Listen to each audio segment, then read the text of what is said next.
Dear students,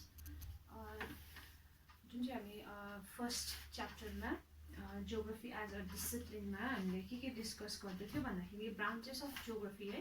branches of जियोग्राफीमा चाहिँ there are 3 branches, physical geography, bio geography and human geography थियो। Physical जियोग्राफीमा चाहिँ जुन चाहिँ केसँग रिलेटेड भएको थियो, रिलेटेड टु फिजिकल साइन्ससँग। अनि त्यहाँदेखि के थियो भन्दाखेरि चाहिँ अरू ब्रान्चेसहरू पनि थियो। फिजिकल जियोग्राफीमा ब्रान्चेसहरू चाहिँ 5 branches, mathematical and astronomical geography, geomorphology, climatology, oceanography and soil geography थियो। त्यो हामीले डिस्कस गरिसकेको बादमा अब नेक्स्टमा चाहिँ बायो जियोग्राफी बारेमा डिस्कस गरेछ। बायो जियोग्राफीमा पनि ब्रान्चेस 4 ब्रान्चेस छ। 4 ब्रान्चेस अफ बायो जियोग्राफीमा phytogeography, number 2 zoo geography, number 3 human ecology, number 4 environmental geography. 5 branches छ बायो जियोग्राफीमा। अन्त बायो जियोग्राफीमा फर्स्ट को जुन चाहिँ फाइटो जियोग्राफी छ, फाइटो जियोग्राफीमा चाहिँ के भन्दैछ, जुन चाहिँ फाइटो जियोग्राफी है। फाइटो मिन्स चाहिँ के रहेछ भन्दाखेरि चाहिँ प्लान्ट अरे। फाइटो जुन चाहिँ फाइटो चाहिँ अब प्लान्ट जियोग्राफीमा आउँछ है। जति पनि प्लान्टको बारेमा डिस्कस गर्छ, प्लान्टको जति पनि टाइप्सहरूमा है, भेराइटिज अफ प्लान्टहरूमा जेमा डिस्कस गर्छ, त्यो चाहिँ फाइटो जियोग्राफीमा आउने रहेछ हैन। अनि यो चाहिँ जुन चाहिँ फाइटो जियोग्राफी छ, केसँग चाहिँ रिलेटेड हुन्छ भन्दाखेरि बोटानीसँग रिलेटेड हुन्छ। जुन चाहिँ बोटानी चाहिँ साइन्स अफ प्लान्ट, जति पनि प्लान्टको डिस्कस गर्छ, जे पनि छ प्लान्टको बारेमा, भेराइटिज अफ प्लान्ट है, अनि त्यो कुन चाहिँ प्लेसमा हुन्छ, त्यो टाइपको प्लान्ट, यो जति पनि डिस्कस गर्छ त्यो जम्मा चाहिँ केमा हुँदैछ अब फाइटो जियोग्राफीमा, जुन चाहिँ केसँग रिलेटेड भएको हुन्छ, बोटानीसित। अनि फाइटो जियोग्राफीले केसँग डिल गर्दैछ, प्लान्ट एन्ड नेचुरल भेजिटेसनसँग है। जति पनि अर्थ सर्फेसमा भएको प्लान्ट भयो, नेचुरल भेजिटेसन्स भयो, उनीहरूको बारेमा डिस्कस गर्छ।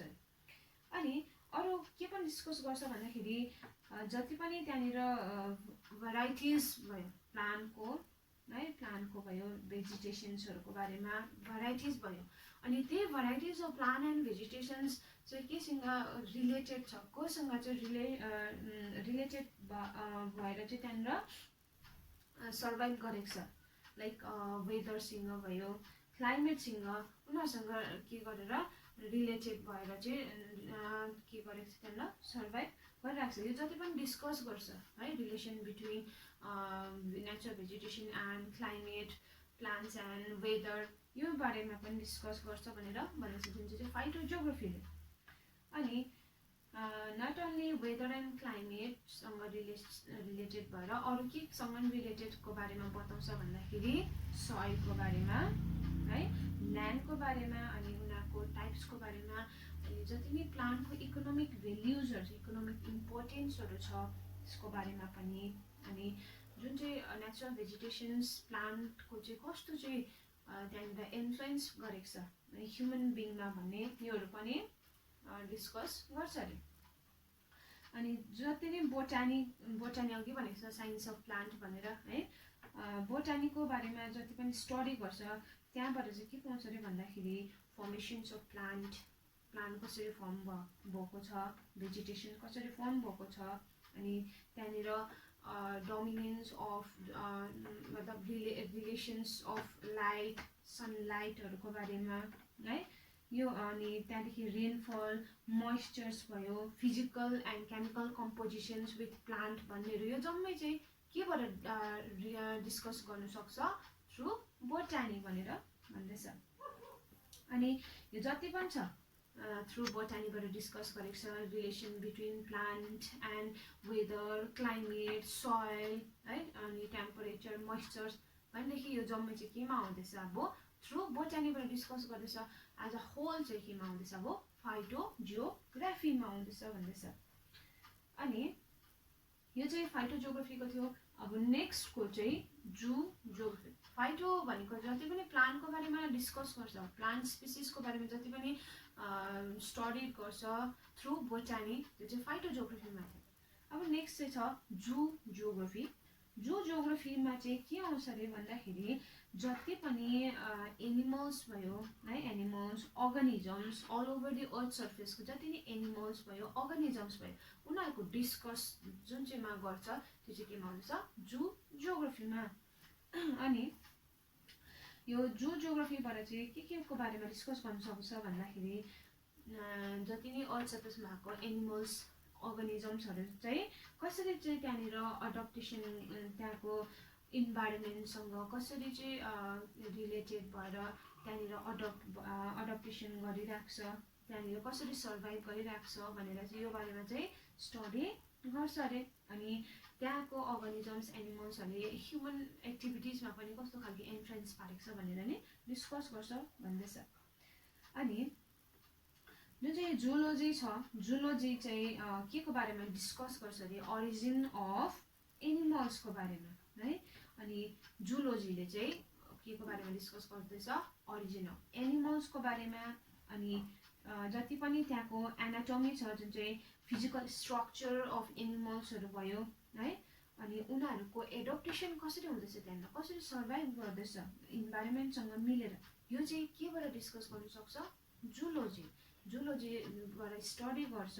अनि यो जुलोजी चाहिँ केमा नै आउँदैछ जू जियोग्राफीमा भनेर भन्दैछ। अनि यसमा जुन चाहिँ जू जियोग्राफी छ, जू जियोग्राफीमा चाहिँ के को बारेमा बताउँदैछ खालि अर्गानिजम्स र प्लान्टको अर्गानिजम्स एन्ड एनिमल्सको जति पनि छ एडप्टेसन हाउ दे लिभ भनेर है, कसरी चाहिँ त्यहाँनिर उनीहरूको सर्भाइभ गर्ने प्रोसेस कसरी भएको छ त्योहरू चाहिँ केमा आउँदैछ अब जू जियोग्राफीमा। अब नेक्स्टमा चाहिँ छ ह्युमन इकोलोजी। ह्युमन इकोलोजी चाहिँ के रहेछ भन्दाखेरि ब्रान्च अफ इकोलोजी है, ह्युमन इकोलोजी चाहिँ ब्रान्च अफ इकोलोजी अरे। अनि यो चाहिँ जुन चाहिँ इकोलोजी भन्ने टर्म छ, यो जुन चाहिँ इकोलोजी टर्म चाहिँ कहाँबाट डिराइभ भएको भन्दाखेरि ग्रिक वर्डबाट ओइकोस भन्ने ग्रिक वर्डबाट चाहिँ डिराइभ भएर आएको अरे, त्यहाँबाट आएको अरे है। ओइकोस भनेको मिनिङ चाहिँ ड्वेलिङ भनेर भनेपछि जहाँनिर चाहिँ हेबिटेट जहाँनिर बस्नु सक्छ त्यो चाहिँ के रहेछ ड्वेलिङ हेबिटेट, कहाँबाट डिराइभ भएको ओइकोस भन्ने ग्रिक वर्डबाट आएको भनेर भन्दैछ।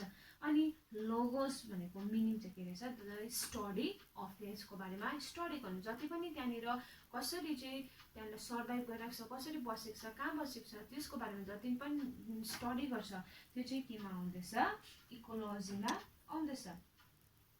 अनि यसमा चाहिँ जुन चाहिँ ह्युमन इकोलोजीमा चाहिँ के स्टडी गर्नु सक्छ भन्दाखेरि रिलेसनसिप बिट्विन अर्गानिजम्स भन्ने बित्तिकै प्लान्ट्स एन्ड एनिमल्स आयो है।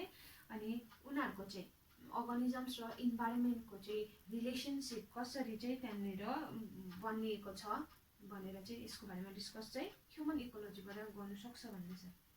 ह्युमन इकोलोजीले चाहिँ अर्को के पनि डिस्कस गर्छ भन्दाखेरि living and adaptation of human बिङको बारेमा, ह्युमन बिङ कसरी त्यहाँनिर कसरी बस्दैछ नेचरसँग रिलेटेड भएर नेचरसँग त्यहाँनिर कसरी एडजस्ट गरेर है नेचरलाई बुझेर या कसरी त्यहाँनिर बस्दैछ त्यसको बारेमा डिस्कस गर्छ अरे। अनि यसमा एउटा इक्जाम्पल दिएको छ डिफ्रेन्ट इन्भाइरोमेन्टमा चाहिँ डिफ्रेन्ट जति पनि छ इन्भाइरोमेन्टमा के हुँदैछ अब वर्ल्डमा चाहिँ आफ्नो आफ्नो इन्भाइरोमेन्ट त्यहाँनिर एरियाजहरू भएको हुन्छ, त्यही इन्भाइरोमेन्टमा चाहिँ त्यहाँको प्लेसको त्यो पिपलहरू चाहिँ त्यही इन्भाइरोमेन्टमा चाहिँ कसरी गर्नुपर्छ अडप्ट भएको त्यही इन्भाइरोमेन्टलाई अडप्ट गरेर चाहिँ सर्भाइभ गरेको हुनुपर्छ। इक्जाम्पल दिएको छ जति पनि पिग्मेजहरू छ है, जुन चाहिँ तुन्द्रामा बस्ने जति पनि पिग्मेजहरू भयो उनीहरू चाहिँ कहाँनिर बस्छ hot and with evergreen forest of Congo बेसिनमा बस्छ अरे है। उनीहरू चाहिँ कहाँनिर अब हट रिजनमा बस्यो। त्यहाँनिर जुन चाहिँ एस्किमोजहरू छ एस्किमोजहरू चाहिँ कहाँनिर बस्दैछ अब कोल्ड रिजनमा बस्छ, जुन चाहिँ स्नो कभर्ड रिजनमा बस्दैछ। तर पिग्मेजहरू चाहिँ हट रिजनमा भनेदेखि यहाँ कोल्ड र हटको डिफ्रेन्स देखाउँदैछ। कोल्ड रिजनमा बस्नेहरू जुन चाहिँ कहाँनिर स्नो कभर्ड रिजनमा, अनि पिग्मेजहरू चाहिँ कहाँनिर हट एन्ड विट रिजनमा बस्दैछन् है इक्वेटोरियल रिजनमा। अब उनीहरूको चाहिँ आफ्नो आफ्नो इन्भाइरोमेन्टमा आफ्नो आफ्नो पाराले अडप्टेसन्स भइरहेको छ। कसरी भन्दाखेरि चाहिँ जति पनि त्यहाँनिर एस्किमोजहरू छ जुन चाहिँ कोल्ड रिजनमा बस्ने उनीहरू चाहिँ केमा चाहिँ डिपेन्ड भएको हुन्छ कस्तो इन्भाइरोमेन्टमा चाहिँ त्यहाँनिर अडप्टेसन गरेको हुन्छ भन्दाखेरि चाहिँ fishing and hunting of seal and whale जति पनि त्यहाँको सिल वेलहरूलाई के गरेर त्यहाँनिर हन्टिङहरू गरेर है त्यहाँनिर चाहिँ त्यसरी बसेको हुन्छ अरे अब hunting of seal and whale गरेर चाहिँ त्यहाँ बसेको हुन्छ भनेदेखि जुन चाहिँ अब कोल्ड रिजनमा whereas in wet hot and wet region जुन चाहिँ इक्वेटोरियल रिजनमा चाहिँ कसरी बसेको हुन्छ त्यहाँको पिपलहरू हन्टिङ एन्ड फुड ग्यादरिङहरूमा चाहिँ डिपेन्ड भएर बसेको हुन्छ भनेदेखि आफ्नो आफ्नो इन्भाइरोमेन्टमा चाहिँ आफ्नै पाराले नै के गरेको हुन्छ त्यहाँनिर सर्भाइभ गरेको हुन्छ यो इक्जाम्पल दिएको छ ह्युमन इकोलोजीमा ह्युमन इकोलोजीमा यति छ जुन जहाँनिर जस्तो प्लेसमा पिपल सर्भाइभ गरिरहेको छ इन्भाइरोमेन्टसँग मिलेर त्यही जुन चाहिँ स्टडी गर्छ त्यो चाहिँ ह्युमन इकोलोजीमा आउँछ अब नेक्स्टमा चाहिँ इन्भाइरोमेन्टल जियोग्राफी छ इन्भाइरोमेन्टल जियोग्राफीमा चाहिँ के आउँछ जम्मै जति पनि छ इन्भाइरोमेन्टको उनीहरूको बारेमा चाहिँ स्टडी गर्नु सक्छ अरे है अब यहाँनिर चाहिँ living being non living being सबै आउँछ इन्भाइरोमेन्टमा जति पनि इन्भाइरोमेन्ट भन्ने बित्तिकै लिभिङ पनि नन लिभिङ पनि जम्मै आउँदैछ अनि यही इन्भाइरोमेन्ट जियोग्राफीमा चाहिँ दुईवटा ग्रुप छुट्याएको छ एउटा चाहिँ फिजिकल जियोग्राफी अर्को चाहिँ कल्चरल जियोग्राफी फिजिकल जियोग्राफीमा चाहिँ के आउँदैछ भन्दा जति पनि नेचुरल सराउन्डिङ्सहरू जति पनि छ त्यसमा नेचुरल सराउन्डिङ्स भनेपछि ल्यान्ड आयो वाटर सन प्लानेट्स एन्ड अर्गानिजम्सहरू आएको छ जुन चाहिँ फिजिकल नेचुरल सराउन्डिङ्सहरूमा अनि यही जुन चाहिँ फिजिकल इन्भाइरोमेन्टमा जुन चाहिँ ल्यान्ड वाटर सन प्लान्ट्स अर्गानिजम्सहरू छ यसमा नै फेरि अगेन टु टाइप्समा डिभाइड गरिदिएको छ एउटा चाहिँ biotic environment and biotic environment छ बायोटिक भनेपछि नन लिभिङ आयो अनि बायोटिक भनेदेखि चाहिँ लिभिङ अर्गानिजम्सहरू आयो बायोटिकमा चाहिँ सनलाइट एयर वाटर विन्डहरू आउँदैछ टेम्परेचर रेनफल फरेस्टहरू सोइल बायोटिकमा चाहिँ लिभिङमा चाहिँ के आउँदैछ plant vegetation, living organisms, man, animal and other creaturesहरू आउँदैछ भनेदेखि चाहिँ इन्भाइरोमेन्टमा जति पनि लिभिङ नन लिभिङहरू जम्मै आउँदैछ है त्यसमा चाहिँ के थियो फिजिकल र कल्चरल थियो फिजिकल भन्ने बित्तिकै लिभिङ र नन लिभिङ आयो जुन चाहिँ सराउन्डिङ्सहरू नेचरको सराउन्डिङ्सको बारेमा फिजिकल इन्भाइरोमेन्ट आएको थियो लाइक ल्यान्ड सोइल वाटर त्यसमै नै फेरि अगेन डिभाइड गरेको थियो बायोटिक एन्ड बायोटिक के थियो त्यहाँनिर लिभिङ बायोटिक नन लिभिङमा चाहिँ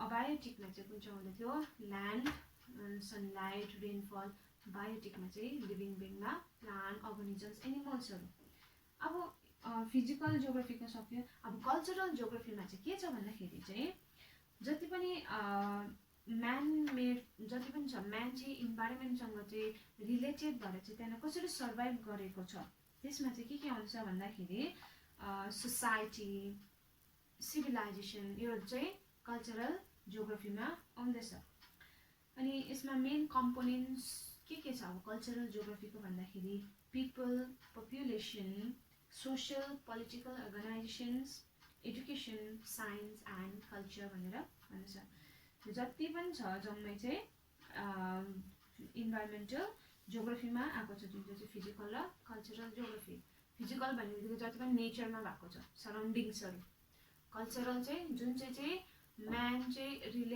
जुन चाहिँ इन्भाइरोमेन्टसँग रिलेटेड भएर चाहिँ त्यहाँनिर जसरी सर्भाइभ गर्दैछ त्यसमै नै चाहिँ के आउँछ अब पपुलेसन सिभिलाइजेसन्सहरू एडुकेसन्सहरू कल्चर यो जम्मै चाहिँ कल्चरल जियोग्राफीमा आउँदैछ यो बायो जियोग्राफीको बारेमा छ यसमा केही कन्फ्युजन्स छ भनेदेखि पहिला एकखेप थरो हेर्नु अनि केही कन्फ्युजन्स छ भने भन्नु सक्छ थ्याङ्क यू